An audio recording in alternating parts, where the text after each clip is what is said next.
детстве бабайка живет под кроватью, а в старости спит рядом.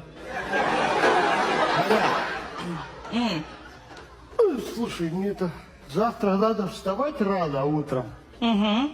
Работу. Ты, может, книжку почитаешь, пока я усну? А потом уже и ты. Чего не так-то?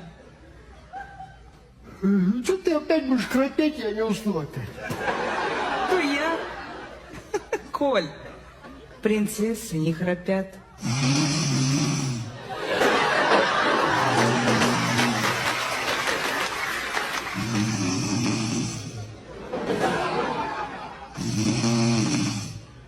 Принцессы не храпят.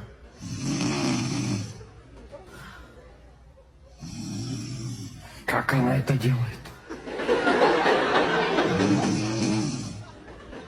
Чем она это делает?